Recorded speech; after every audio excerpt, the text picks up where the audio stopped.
ಅಭಿಷೇಕ್ ಅವಿವ ದಂಪತಿಗೆ ಗಂಡು ಮಗುವಾಗಿದೆ. ಅಂಬರೀಶ್ ಮನೆಯಲ್ಲಿ ಸಂತಸದ ವಾತಾವರಣ ಮೂಡಿದೆ. ಸುಮಲತಾ ತಮ್ಮ ಮೊಮ್ಮಗನನ್ನು ಇಟ್ಟುಕೊಂಡಿದ್ದಾರೆ. ಇಂದು ಬೆಳಗ್ಗೆ ಆಸ್ಪತ್ರೆಯಲ್ಲಿ ಅವಿವ ತಮ್ಮ ಗಂಡು ಮಗುವಿಗೆ ಜನ್ಮ ನೀಡಿದ್ದಾರೆ. ಮಗುವಿನ ಫೋಟೋ ಸಾಮಾಜಿಕ ಜಾಲತಾಣದಲ್ಲಿ ವೈರಲ್ ಆಗುತ್ತಿದೆ. ಹೌದು, ಅಭಿಷೇಕ್ ಹಾಗೂ ಅವಿವ ಅವರು 2023ರಲ್ಲಿ ವಿವಾಹ ಆದರು. ಇವರ ಮದುವೆ ಅದ್ದೂರಿಯಾಗಿ ನೆರವೇರಿತು. ಅದೇ ರೀತಿ 2024ರಲ್ಲಿ ಅವರ ಸೀಮಂತ ಕೂಡ ಅದ್ದೂರಿಯಾಗಿ ಆಗಿತ್ತು. ಅಂಬರೀಶ್ ಹಾಗೂ ಅಭಿಷೇಕ್ ಅಭಿಮಾನಿಗಳು ಈ ಸಂದರ್ಭದಲ್ಲಿ ತುಂಬಾ ಖುಷಿಯಲ್ಲಿದ್ದಾರೆ. ಗಂಡು ಮಗುವಿನ ಜನನವಾದ ಕಾರಣ ಮತ್ತೆ ಅಂಬರೀಶ್ ಮನೆಗೆ ಅಂಬರೀಶ್ ಮಗುವಾಗಿ ಆಗಮಿಸಿದ್ದಾರೆ ಎಂದು ಹೇಳುತ್ತಿದ್ದಾರೆ. ಇನ್ನು ಹಿರಿಯ ನಟಿ ಹಾಗೂ ಮಾಜಿ ಸಂಸದೆ ಸುಮಲತಾ ತಮ್ಮ ಮೊಮ್ಮಗನನ್ನು ಎತ್ತಿ ಮುದ್ದಾಡಿದ್ದಾರೆ. ಇನ್ನು ರೆಬಲ್ ಸ್ಟಾರ್ ಅಂಬರೀಶ್ ಪುತ್ರ ಅಭಿಷೇಕ್ ಅಂಬರೀಶ್ ಇದೀಗ ಅಪ್ಪನಾದ ಖುಷಿಯಲ್ಲಿದ್ದಾರೆ.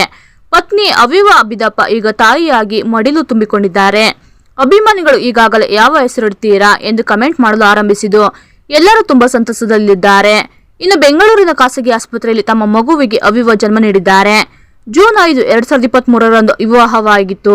ಮಂಡ್ಯದ ಸೊಸೆಯಾಗಿ ಅವಿವ ಆಗಮಿಸಿದರು. ಈಗ ಮಂಡ್ಯದ ಮಣ್ಣಿಗೆ ಮತ್ತೊಂದು ಮಗು ಕಾಲಿಡುತ್ತಿದೆ. ಸೆಪ್ಟೆಂಬರ್ 18, 2024ರಂದು ಅವಿವ ಸೀಮಂತ ಕಾರ್ಯಕ್ರಮ ಮಾಡಲಾಗಿತ್ತು. ನವೆಂಬರ್ 12, 2024ರಂದು ತಮ್ಮ ಗಂಡು ಮಗುವಿಗೆ ಜನ್ಮ ನೀಡಿದ್ದಾರೆ. ಸ್ಯಾಂಡಲ್ವುಡ್ನ ರೆಬಲ್ ಸ್ಟಾರ್ ಅಂಬರೀಶ್ ಪುತ್ರ ಅಭಿಷೇಕ್ ಅಂಬರೀಶ್ ಇನ್ನು ಯಾವ ರೀತಿ ತಮ್ಮ ಮಗನನ್ನು ಮನೆಗೆ ಬರಮಾಡಿಕೊಳ್ಳುತ್ತಾರೆ ಎಂದು ಎಲ್ಲರೂ ಕಾತುರದಿಂದ ಕಾಯುತ್ತಿದ್ದಾರೆ. ಕಳೆದ ಜೂನ್ ಜುಲೈ ತಿಂಗಳಲ್ಲಿ ಅವಿವ ಗರ್ಭಿಣಿ ಅನ್ನೋ ವಿಚಾರ ಹೊರಬಿದ್ದಿತ್ತು. ಅಂದಿನಿಂದ ಅಂಬರೀಶ್ ಅಭಿಮಾನಿ ವಲಯದಲ್ಲಿ ಸಂಭ್ರಮ ಮನೆ ಮಾಡಿತ್ತು. ಇಂದು ಆ ಸಂಭ್ರಮ ಇನ್ನಷ್ಟು ಇಮ್ಮಡಿಯಾಗುತ್ತಿದೆ.